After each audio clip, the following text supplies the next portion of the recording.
40. A água é o símbolo mais comum do inconsciente. O lago no vale é o inconsciente que, de certo modo, fica abaixo da consciência, razão pela qual muitas vezes é chamado de subconsciente, não raro com uma conotação pejorativa, de uma consciência inferior. A água é o espírito do vale, o dragão aquático do Dao, cuja natureza se assemelha à água, um yin incluído no yin. Psicologicamente, a água significa o espírito que se tornou inconsciente. Por isso, o sonho do teólogo diz corretamente que ele pode experimentar na água o efeito do espírito vivo como um milagre de cura na piscina de Betesda. A descida às profundezas sempre parece preceder a subida. Outro teólogo sonhou 25 que avistar uma espécie de castelo do Gra sobre uma montanha. Ele caminhava por uma estrada que parecia conduzir diretamente ao pé da montanha e à subida. Ao aproximar-se da montanha, porém, descobriu, para seu grande desaponto, que um abismo o separava da montanha, uma garganta profunda e escura onde corria, rumorejando, uma água do submundo. Havia um atalho íngreme que levava ao fundo e subia penosamente do outro lado. A perspectiva não era das melhores. O sonhador então acorda. Aqui também ele almeja alcançar alturas luminosas, mas depara primeiro com a necessidade de mergulhar numa profundeza escura, que se revela como condição indispensável para uma ascensão maior. O homem prudente percebe o perigo nas profundezas e o evita, mas também desperdiça o bem que conquistaria numa façanha corajosa, embora imprudente. 41. O testemunho do sonho encontra uma violenta resistência por parte da mente consciente, que só conhece o espírito como algo que se encontra no alto. O espírito parece sempre vir de cima, enquanto tudo o que é turvo e reprovável vem de baixo. Segundo esse modo de ver, o espírito significa a máxima liberdade, um flutuar sobre os abismos, uma evasão do cárcere do mundo quitônico, por isso um refúgio para todos os pusilânimes que não querem tornar-se algo diverso. Mas a água é tangível e terrestre, também é o fluido do corpo dominado pelo instinto, sangue e fluxo de sangue, o odor do animal e a corporalidade cheia de paixão. O inconsciente é a psique que alcança, a partir da luz diurna de uma consciência espiritual e moralmente lúcida, o sistema nervoso designado há muito tempo por simpático. Este não controla como o sistema cerebroespinal, a percepção e a atividade muscular e, através delas, o meio ambiente. Mantém, no entanto, o equilíbrio da vida sem os órgãos dos sentidos, através das vias misteriosas de excitação que não só anunciam a natureza mais profunda de outra vida, mas também irradia sobre ela um efeito interno. Neste sentido, trata-se de um sistema extremamente coletivo, a base operativa de toda participation mystique, ao passo que a função cerebroespinal culmina na distinção diferenciada do eu, e só apreende o superficial e exterior, sempre por meio do espaço. Esta função capta tudo como fora, ao passo que o sistema simpático tudo vivencia como de NTR. O ponto asterisco 42. O inconsciente é considerado geralmente como uma espécie de intimidade pessoal encapsulada, mais ou menos o que a Bíblia chama de coração, considerando-o como a fonte de todos os maus pensamentos. Nas câmaras do coração moram os terríveis espíritos sanguinários, a ira súbita e a fraqueza dos sentidos. Este é o modo como o inconsciente é visto pelo lado consciente. A consciência, porém, parece ser essencialmente uma questão de cérebro, o qual vê tudo, separa e vê isoladamente, inclusive o inconsciente, encarado sempre como meu inconsciente. Pensa-se por isso, de um modo geral, que quem desce ao inconsciente chega a uma atmosfera sufocante de subjetividade egocêntrica, ficando neste beco sem saída à mercê do ataque de todos os animais ferozes abrigados na caverna do submundo anímico. 43. Verdadeiramente, aquele que olha o espelho da água, vê em primeiro lugar sua própria imagem. Quem caminha em direção a si mesmo corre o risco do encontro consigo mesmo. O espelho não lisonjeia, mostrando fielmente o que quer que nele se olhe, ou seja, aquela fez que nunca mostramos ao mundo, porque a encobrimos com a persona, a máscara, do ator, mas o espelho está por detrás da máscara e mostra a fez verdadeira. 44. Esta é a primeira prova de coragem no caminho interior, uma prova que basta para afugentar a maioria, pois o encontro consigo mesmo pertence às coisas desagradáveis que evitamos, enquanto pudermos projetar o negativo à nossa volta. Se formos capazes de ver nossa própria sombra e suportá-la, sabendo que existe, só teríamos resolvido uma pequena parte do problema. Teríamos, pelo menos, trazido à tona o inconsciente pessoal. A sombra, porém, é uma parte viva da personalidade e por isso quer comparecer de alguma forma. Não é possível anulá-la argumentando ou torná-la inofensiva através da racionalização.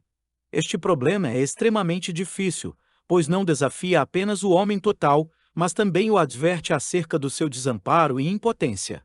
As naturezas, fortes ou deveríamos chamá-las fracas, tal alusão não é agradável. Preferem inventar o mundo heróico, além do bem e do mal, e cortam o nó górdio em vez de desatá-lo. No entanto, mais cedo ou mais tarde, as contas terão que ser acertadas. Temos, porém, que reconhecer: há problemas simplesmente insolúveis por nossos próprios meios.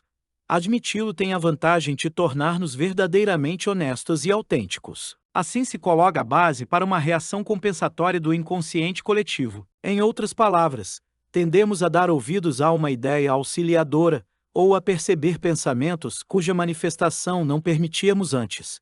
Talvez prestemos atenção a sonhos que ocorrem em tais momentos, ou pensemos acerca de acontecimentos ocorridos no mesmo período. Se tivermos tal atitude, forças auxiliadoras adormecidas na nossa natureza mais profunda poderão despertar e vir em nosso auxílio, pois o desamparo e a fraqueza são vivência eterna e eterna questão da humanidade. Há também uma eterna resposta a tal questão, senão o homem teria sucumbido há muito tempo. Depois de fazermos todo o possível, resta somente o recurso de fazer aquilo que se faria se soubéssemos o que. Mas em que medida o homem se conhece a si mesmo? Bem pouco, como a experiência revela. Assim sendo, resta muito espaço para o inconsciente. Como se sabe, a oração exige uma atitude semelhante. Por isso tem um efeito co-RR-SPON de NT e **45 a reação necessária da qual o inconsciente coletivo precisa se expressa através de representações formadas arquetipicamente. O encontro consigo mesmo significa, antes de mais nada, o encontro com a própria sombra. A sombra é, no entanto, um desfiladeiro, um portal estreito cuja dolorosa exiguidade não poupa quem quer que desça ao poço profundo.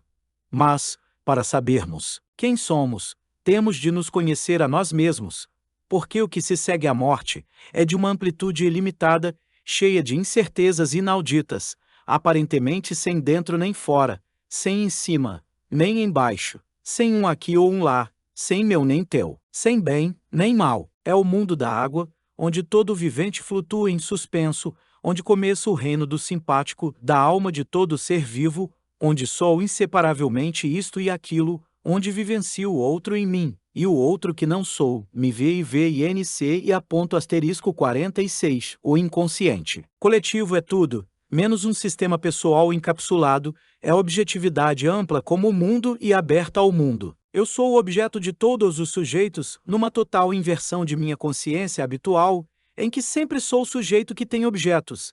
Lá eu estou na mais direta ligação com o mundo, de forma que facilmente esqueço quem sou na realidade. Perdido. Em si mesmo é uma boa expressão para caracterizar este estado. Este si mesmo, porém, é o mundo, ou melhor, um mundo, se uma consciência pudesse vê-lo. Por isso, devemos saber quem somos. 47 Mal o inconsciente nos toca e já o somos, na medida em que nos tornamos inconscientes de nós mesmos. Este é o perigo originário que o homem primitivo conhece instintivamente por estar ainda tão próximo deste pleroma, e que é objeto de seu pavor. Sua consciência ainda é insegura e se sustenta sobre pés vacilantes. Ele é ainda infantil, recém-saído das águas primordiais. Uma onda do inconsciente pode facilmente arrebatá-lo e ele se esquecer de quem era, fazendo coisas nas quais não se reconhece. Por isso, os primitivos temem os afetos e emoções descontrolados, pois neles a consciência submerge com facilidade, dando espaço à possessão. Todo o esforço da humanidade concentrou-se por isso na consolidação da consciência. Os ritos serviam para esse fim, assim como as representations collectives, os dogmas. Eles eram os muros construídos contra os perigos do inconsciente, os parasites soul. O rito primitivo consiste, pois, em exorcizar os espíritos, quebrar feitiços, desviando dos maus agouros. Consiste também em propiciação, purificação e coisas análogas, isto é, na produção mágica do acontecimento ou XL e a do R.48 são esses muros erigidos desde os primórdios que se tornaram mais tarde os fundamentos da Igreja.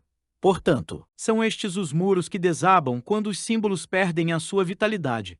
Então o nível das águas sobe e catástrofes incomensuráveis se precipitam sobre a humanidade. O chefe religioso dos Poebos de Taos, denominado loco-tenente-governador, disse certa vez: os americanos deveriam parar de perseguir nossa religião, pois se esta desaparecer, e não pudermos mais ajudar nosso pai, o Sol, a atravessar o céu, os americanos e o mundo inteiro sofrerão com isso.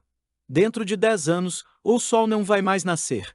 Isto significa que a noite virá e a luz da consciência vai extinguir-se, irrompendo o mar escuro do inconsciente.